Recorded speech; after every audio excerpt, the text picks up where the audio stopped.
Hello, and welcome to the TTELT podcast, Teaching Tips for English Language Teachers, a program of educators worldwide. I'm your host today, Jennifer Gonzalez, and joining me is the rest of my team as we have a discussion about assessment. So welcome, Amy Alice Chastain, Dr. Eileen Hale, Kira Sage, Beth Trudell, and Dr. Peter Edwards. You may have heard them on some of our past podcasts as they shared their expert advice and teaching tips on a wide variety of topics for teaching English language learners. Since assessment is one of our biggest topics that we have requested during our workshops and our talks, we thought we'd take this episode and the next few episodes to share some teaching tips with you on how you can assess your English language learners in a wide variety of settings. Today, we're going to focus on how to assess large classrooms, how to use assessment data, what are some characteristics of quality assessment, and of course, it'll be full of great teaching tips that you can use right now. And now, to start us out, the first question that I have for everybody is, how do you define assessment? So let's start with Dr. Eileen Hale. I believe assessment really informs our teaching practice. It's integral to both the student learning process and facilitating their learning as much as improving our teaching as educators, because it informs us what they need to know and it informs the students how they're progressing as well. So I think it's an essential part of our everyday teaching, and I think it takes place all throughout lessons and semesters and terms. It's an ongoing, evolving process. Yeah, I agree with what Eileen started us out with. And for me, it's obviously a very complex and mixed bag, but for me, it gives me some structure and it helps me to try to remember how to bring equality into the classroom, how to make sure that everybody has a similar track that they are on, that we are focused on what we're trying to do. And it doesn't mean that everyone is the same level, but it helps us all stay on the same track. And creating equality in whatever ways we can is always very beneficial to the atmosphere in the classroom. I define assessment in what's probably a fairly unique way. I always think of assessment as advocacy. I think this is the most important place in some cases where we are advocating for our students for fairness, for transparency, to really make sure that what we're asking of them is matching the expectations, is matching what we expect them to be able to do with the language. Assessment to me in my practice means it's a check for understanding. Now that we've gone to this point in our learning journey and we've acquired so many things, let's see what we still have and what things might have fallen out of our bags along the way. And that's what we have here for assessment, is just making sure that it's about ourselves and knowing more about how much we've retained, as opposed to getting a certain score and performing for some whatever arbitrary reason. I feel that assessment should be a learning experience. A learning experience, and as Eileen said, not just for the students, but for the teacher too, so that I know what I'm doing right and what I should improve. Thank you all. Those are some great ideas on how we each define assessment. It's very clear that assessment is a process that is continually taking place in our classrooms on a daily basis. It's meant to provide some equality in our classrooms as well as advocacy for our students. It is used by both the learner as they track their learning journey, as well as to give feedback to the teachers on how we are doing in teaching our learners specific topics. So now, my second question, and one that a lot of people have asked about, is what are some components of quality assessments? How do we know we're creating or using quality assessments? Beth, I'd like to start with you. I'm going to go back to what we all learned as we were becoming teachers, and that is validity. Is your test measuring what it's supposed to measure? And, sometimes we look at the results of an assessment and we go, everybody missed that. Nobody included, let's say, in an argument essay, nobody included what somebody might say in disagreement. And instead of saying, gosh, all the students must have been asleep on the day that I taught that, I look at myself and I think, okay, my test may not be valid, my assessment may not be valid, and because it's not measuring what it's supposed to be measuring. So instead of blaming the students, I think we have to look at our practices of creating assessments with validity. Well, I guess the evil twin to validity is reliability.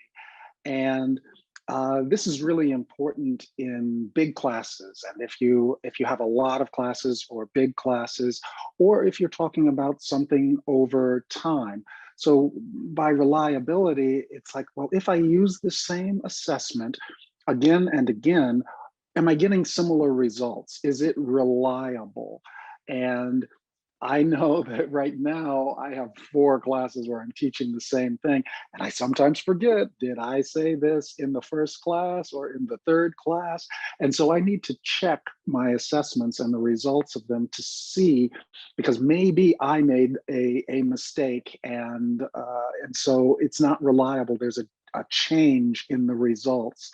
And this is also true over time. It's like, well, are we getting reliable results over time or over space? Is this true in other places?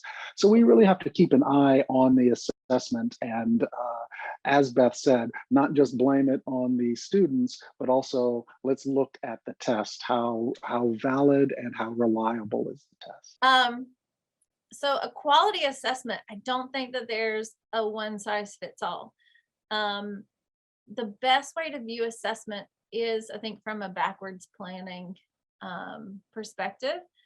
And I think this is where sometimes we fall short, and it's easy to do even without realizing it sometimes. We have to look at our student learning outcomes, our course objectives, and say, what are those can statements, right? What are we wanting the students to be able to do at the end? And make sure that those assessments, whatever they look like, are pointing to those can-do statements. If they're not, then I think we're doing a disservice to our students. Like, we're sending confusing, conflicting messages. I really want to make sure, because I care more to see my students can do something with the knowledge that we're giving them than to just regurgitate or show that they've memorized something. That's not helpful, especially in language. You want them to, we want to see what they can produce, right? And look at the outcomes in those ways. And it may start with that, right? If your outcomes are kind of murky or not really clear, maybe we need to start there so that we can get to quality assessment. One thing that I love about having the freedom to make my own games, to make my own assessments from scratch, is tailoring that content to my student's situation. In my personal teaching practice, I'm working with a lot of one-on-one or one to a few situations. So in that case, I get all of the fun and making sure that if my student really loves Dogman, I'm going to make a Dogman test. I can still test them in the skills. Do they know adverbs? Do they know adjectives? And I can still put that in a fun context. So for me, it's about making sure that whatever is in your test question, that your student is aware of that. If your student lives in a country where they don't have skyscrapers, don't use the word skyscraper on your test, for example. And so that's the only thing I would say to teachers, to be really sure that whatever vocabulary, whatever grammatical structures you're putting into your test, make sure that you've already covered that and that your student has some experience with that beforehand. I think quality assessment is ongoing assessment, both informal and formal. As I mentioned, I think you can assess at the beginning of class to see if they remember what you taught before, the day before, the week before. Take assessment like you're taking their pulse, if you will, in the middle of the class. Take a break, say, what did we just cover? Have a time for question and answers. And of course, at the end of class, as the traditional type of exit slip, or a time for questions for what did we not understand, what do we still want to know, the traditional KWL chart. So leave them with what do you want to know at the end of class and have them share questions. These are great points. I heard in here that we need to make sure our assessments are valid as well as reliable. And when we're thinking about reliability, it's reliability over time and a reliability across different raters. But also very important that our assessments are relevant, that they are measuring what we think they're measuring, and that they are related to our learners, so that the content or the context of the assessment is related to our learners. And finally, that assessment happens continually. It's both informal and formal over the period of time that we are working with our learners. So now on to my next question, and I'd like to take a little peek into each of yours teaching environments. So my next question is, what does assessment look like in your classroom? Kira, let's start with you. Assessment looks a little bit differently in my classroom or my hybrid learning environment. I don't like to print out a lot of paper or waste trees. Those types of tests tend to scare people, and that's not what I'm trying to do here with the English language. I'm trying to lower that affective filter and get people excited about their progress. So I do this. My assessments are actually games. If you've seen my episode, that's on low prep or no prep games with WordWall. WordWall is my go-to tool for making, for example, Pac-Man style games. It's either you know that vocabulary word or that purple monster is going to eat you. So know your stuff. I would say that if you were an observer in my classroom, you may not know that's what you were looking at. I try to make it as similar to, the everyday activities and tasks that we would be doing anyway. A lot of assessment for me is, like I said, just kind of repeating things and then deciding when they seem to have the hang of it, when they seem to, feel more comfortable, and say, okay, now I'm going to count this one, I think of, like, most recently, like in speaking class, like an oral skills class. A lot of that is just in very authentic practice of pair discussions or small group discussions, seeing that they can do something with what we excuse me, seeing that they can actually do something with what we've been practicing, and they can listen to each other, they can repeat things, they can achieve the functions of the language. These days, I am working with quite large classes, and not so much that in my one classroom I have a lot of students, but the assessment goes across several sections, and I have many colleagues and we're all teaching the same thing. And so we have to find some standards with our assessment across all places. And we've talked about equality. It's kind of a fun and exciting thing to try to make hundreds of different people feel very comfortable that they are being treated fairly. And that's a very key moment, because as soon as they're feeling that they're not being treated fairly, the motivation to learn goes down.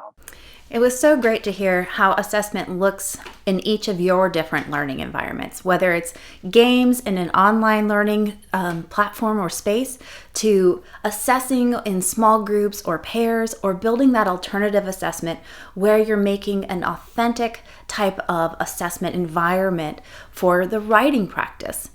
And also being able to collaborate with your colleagues if you're doing assessment in large class settings or course settings across different sections.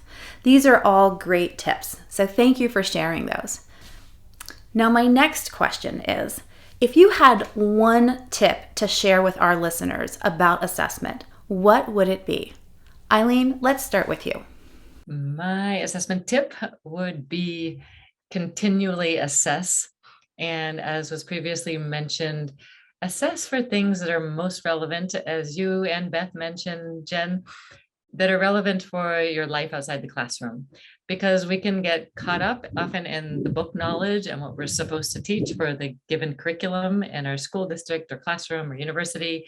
But I think most important, as Beth said, 5 years from now, what do you need to know to use in the real world? So my biggest tip is focus on assessing what they're going to use daily outside of the classroom.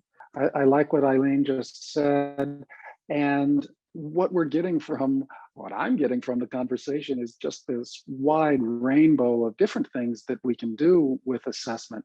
I like sometimes to have some very low stakes assessments where it's kind of gamified, similar to what Kira was saying, but just where you can have some points or some things that are going on that are fun and exciting. But we all know so many of our students love video games, but they can get maybe a second chance. They get a score, they get something that's happening, and it keeps it exciting and going, but the stakes are low. So having some assessments that actually do not impact their final grade in the course, but allows a little bit of excitement and fun in the classroom. I like to do that occasionally outside of the actual scores that will be their final grades. I agree with everybody about how application is so important. And at my university, we had to have 2 quizzes at certain times. And, I really disliked the multiple choice, the true or false, that quiz that they've been doing all their lives. And so I always have my students keep a learning journal on what helps them to learn and the barriers to learning. And I asked them to write in their journal for our quiz about how they were going to apply the skills. We'd just been working on paraphrasing and some other elements of a summary. And how would you apply those in your other classes? How will this help you in your other university classes? And they said, let's do that kind of quiz all the time. They enjoy the journal writing and they enjoy thinking about application. I think that one of the most important things that we can do from an assessment standpoint as the teachers that have control is to really look at our rubric. Be sure that our rubrics are strengths-based rather than deficit-based. Be sure that a perfect score doesn't equal perfection, in a prescriptive way. As listeners can tell in this, I have false starts. I'm retracing my steps. I'm probably making grammatical errors to communicate because I'm speaking spontaneously, right? And that's natural language. And so being sure that what we're rating is balanced, that, grammar is not half of, a score, and the perfect grammar is the expectation for, as an example, in my rubric, that might be like a 6th or something in a speaking rubric. And I'm looking at content. I'm looking that they're able to keep conversation going. I'm looking that they're able to use those turns, those moves, that they're able to use materials, information, refer to sources, work together, and that I can understand them. I can clearly comprehend what their ideas were, what their contributions were to that conversation. So that would be my biggest tip, where I think some people, they don't think through totally when they're assigning numbers, what those numbers translate to, and is that an accurate, valid score for what they just accomplished. Once again, there were some great tips there. Some of the things that really stuck out for me was to make sure that when we are assessing our learners, that the assessment is connected to what our students actually need to know or be able to do with the language in their real life. Also, sometimes we need to make our assessments low stake, meaning that they don't have a big impact on the overall grade of our students.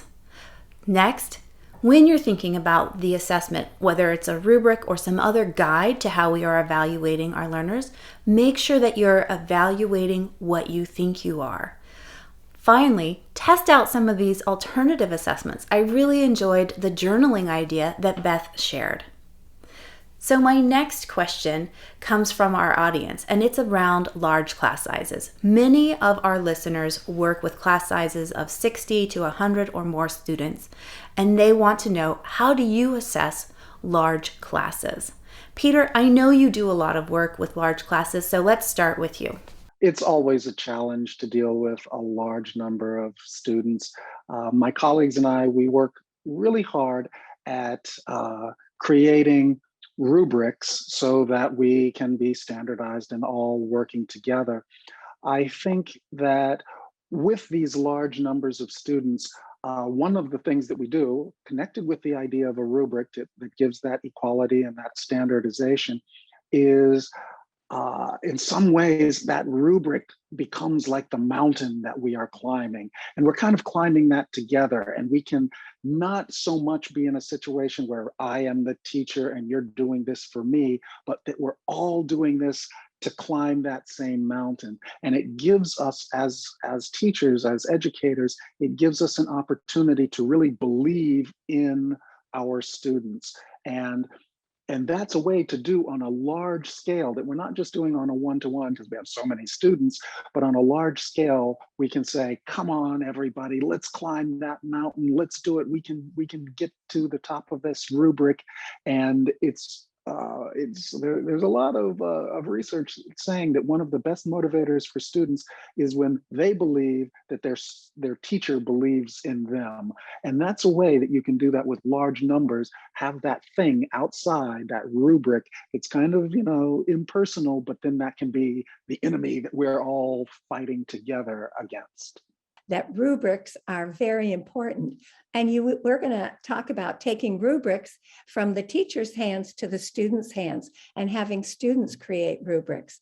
But one of the things that I do with large groups is I turn those large groups into small groups. And for evaluating and assessing writing, I have them write in small groups. And it's amazing the energy that produces and how they lose their fear of assessment also. Piggyback on what Beth just mentioned about assessing large groups into small groups, turning them into small groups, and particularly what she mentioned about reading and writing and speaking. What I like to do is even put them in groups of 3 and take turns. Have one as the assessor, one as the reader, and one as the listener, if you will, and take turns because oftentimes you don't even recognize your grammatical mistakes until you read it out loud, even for native speakers. So I think it's really helpful for one to be reading, one to be listening, and one to be like the teacher evaluating, and switch the roles so that they all get that chance to evaluate each other, give the feedback. And as Beth mentioned, then it's easier for you as a teacher to collaborate and get the papers at the end when they're already pre-assessed, if you will. What I can say for those of you who are working with large groups online, you can create a simulated world. For example, I use topia.io and I created different stations for my learners. Okay, if you want to do the speaking exercise, meet by the tree. And if you are there for the writing exercise, find the pencil.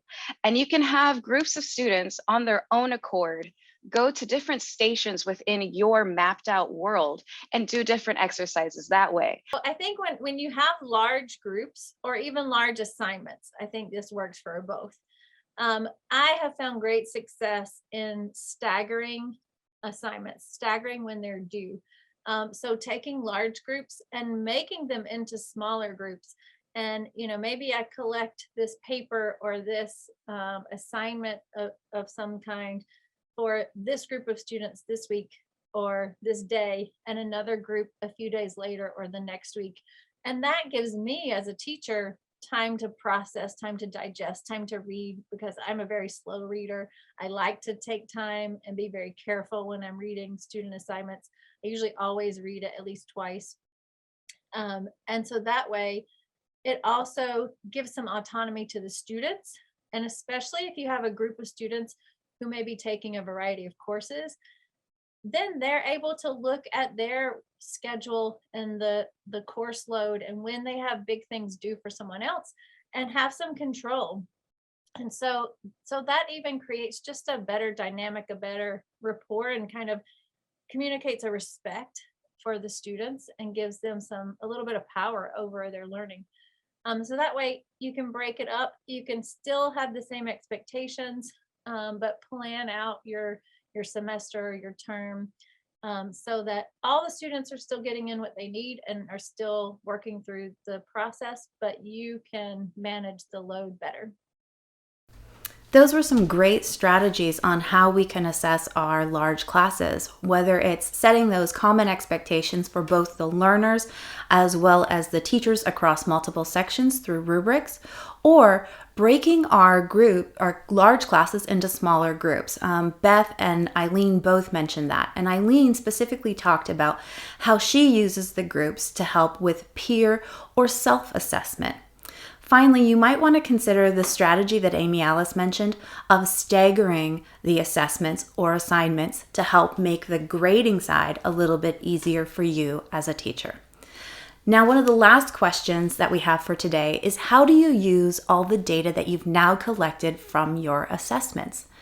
Amy Alice, why don't you start us out by telling us how you use assessment data to inform instruction? There are many uses for assessment data. But one of the ones I'd like to point out is about taking a look at ourselves as teachers. So assessment data is really good for that, at looking at seeing, what did I not cover as well as maybe I thought I did?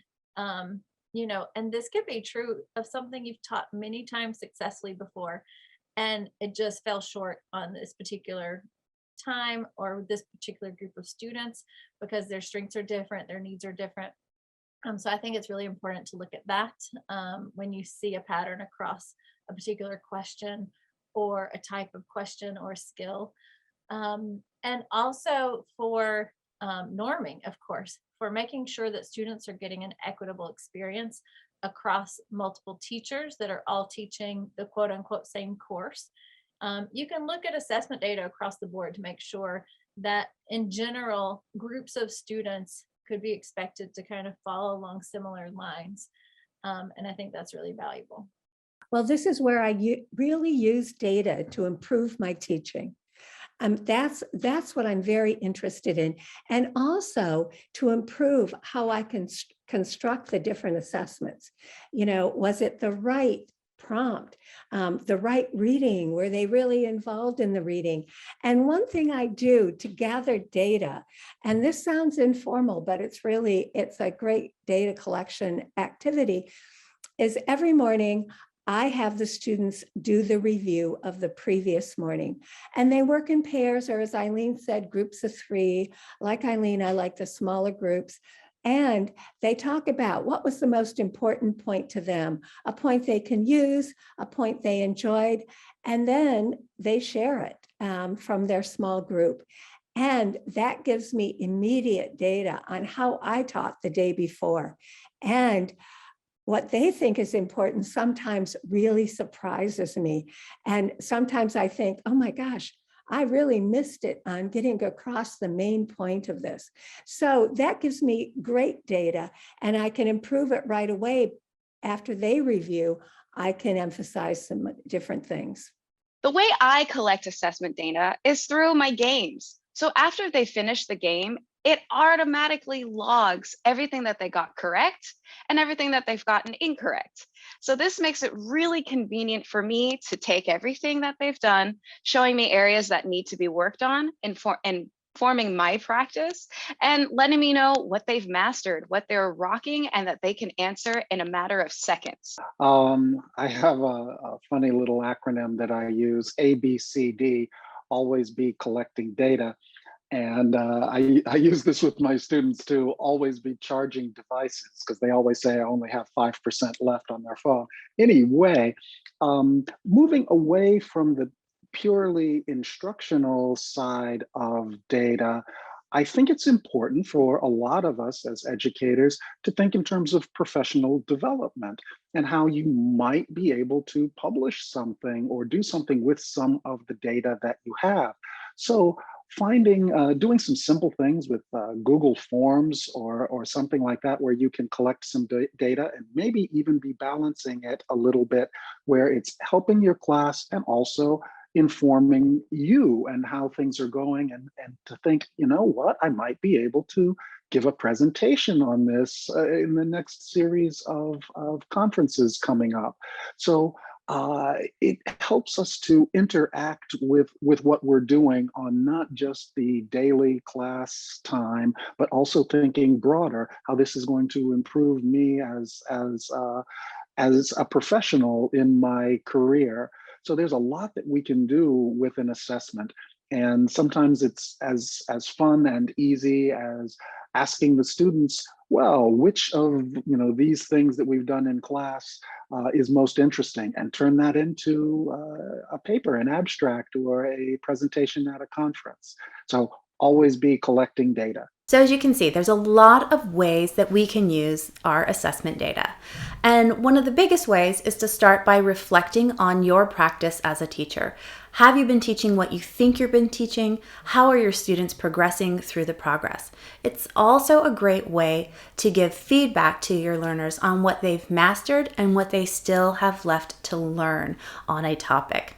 And then finally, Peter sums it up greatly with ABCD. Always be collecting data, and that you can use that data not just for giving feedback to students and reflecting on your teaching practice, but also as professional development by sharing it with others at conferences or through articles that you've written. Those were some great teaching tips. So thank you, Dr. Eileen Hale, Amy Alice Chastain, Beth Trudell, Kira Sage, and Dr. Peter Edwards. You have given us a lot to think about and a lot that we can use right away to improve the assessments with our English language learners. So remember to keep listening to the next few episodes if you want more great tips on assessment with English language learners.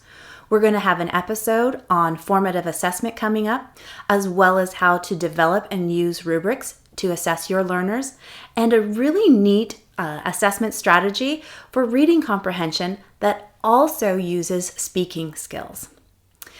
Now, if you want to stay up to date with us here at TTELT, then you can join our TTELT.org website. Sign up for our weekly newsletter. You can also find us on social media on Facebook, Twitter, LinkedIn, YouTube, and you can follow us wherever you get your podcast. So stay up to date with us, and we'll see you next time.